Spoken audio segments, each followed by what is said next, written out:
नमस्कार। Hormonal imbalance ये एक कॉमन मेडिकल प्रॉब्लम सुनने को मिलती है। क्या होता है ये हार्मोनल इम्बैलेंस, इसी पे मैं आज बात करूँगा। सबसे पहले हार्मोन्स वो केमिकल मैसेंजर्स हैं जो हमारे शरीर के अंदर एंडोक्राइन ग्लैंड्स नली रहित ग्रंथियों से सिक्रीट होते हैं और थ्रू ब्लड स्ट्रीम बॉडी के स्पेसिफिक टारगेट आर्गन पर जाके उनको इंस्ट्रक्शंस देते हैं। सो हमारी बॉडी के अंदर जितने भी मैक्सिमम रिएक्शंस होती हैं, जैसे मेटाबॉलिज्म है, रिप्रोडक्शन है, ये सभी इसी को कंट्रोल करता है।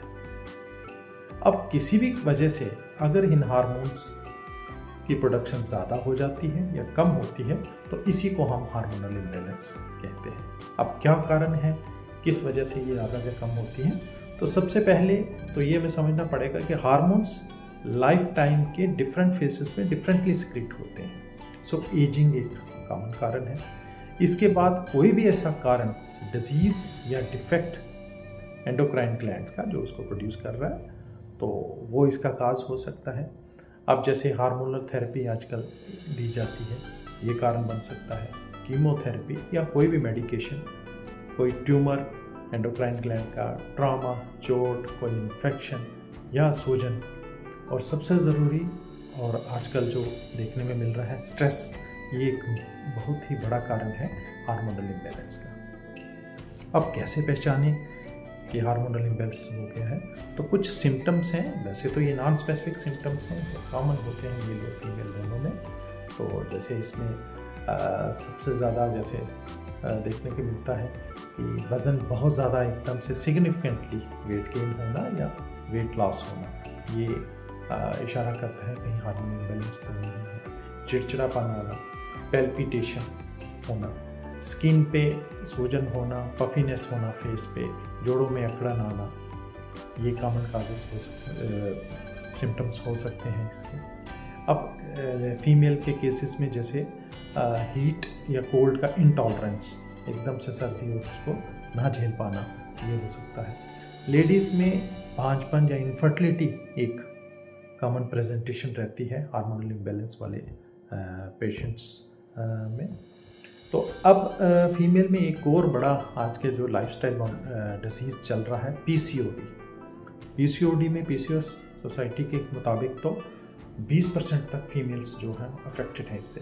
तो क्या होता है, इसमें हमारा एक रॉटरडम क्राइटेरिया होता है, उसमें हम 3 पॉइंट्स होते हैं, जैसे मेंस्ट्रुअल इरेगुलरिटी, ऑलिगो हाइपोमेनोरिया हम जैसे बोलते हैं। दूसरा क्लिनिकल या बायोकेमिकल हाइपर एंड्रोजनिज्म, जैसे एक्ने हो जाएंगे, उसको हर्सुटिज्म, अनवांटेड हेयर होंगे, या बायोकेमिकल टेस्ट करवाएंगे तो मेल हार्मोन्स फीमेल में बड़े होंगे।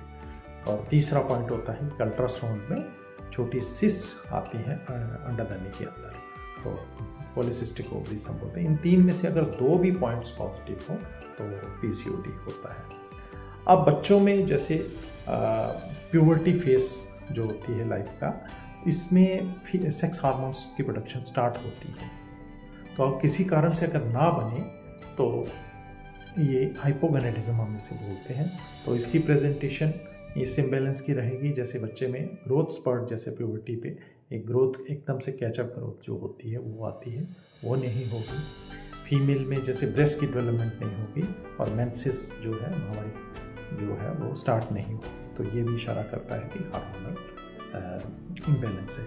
अब कुछ मेडिकल कंडीशंस हैं, जैसे डायबिटीज़ या डायबिटीज इंसिपिडस होता है, डायबिटीज मेलाइटिस होता है, Edison's disease, Cushing disease, thyroid ज़्यादा या कम, हाइपर या हाइपो होना, ये कंडीशन भी हार्मोनल इम्बैलेंस के साथ एसोसिएटेड है, काज हो सकते हैं। और रिवर्स भी हो सकता है कि इनकी वजह से हार्मोनल इम्बैलेंस हो सकता है। अब किस तरह से डायग्नोज करें कि हार्मोनल इम्बैलेंस हो गया है? तो वैसे तो सिंगल टेस्ट, कोई स्पेसिफिक टेस्ट है नहीं, तो इसके लिए गोल्ड स्टैंडर्ड वही है कि हम डिटेल हिस्ट्री लेते हैं, उसके बाद एग्जामिनेशन करेंगे, specially in case of female gynaecological examination किया जाता है, और उसके बाद डिपेंडिंग ऑन द केस हम इसका ब्लड टेस्ट करवाएंगे, अल्ट्रासाउंड करवाएंगे, सीटी स्कैन, एमआरआई, और अगर ज़रूरत पड़ी तो बायोप्सी वगैरह करके कंफर्म किया जाता है। अब ट्रीटमेंट तो जो काज रहेगा वही ट्रीटमेंट होगी, तो स्पेसिफिकली उसी हिसाब से ट्रीटमेंट की जाती है। अब ऐसा क्या करें कि ये हार्मोनल इम्बैलेंस ना रहे। जैसे मैंने शुरू में बताया कि स्ट्रेस एक बहुत बड़ा कारण है इसका।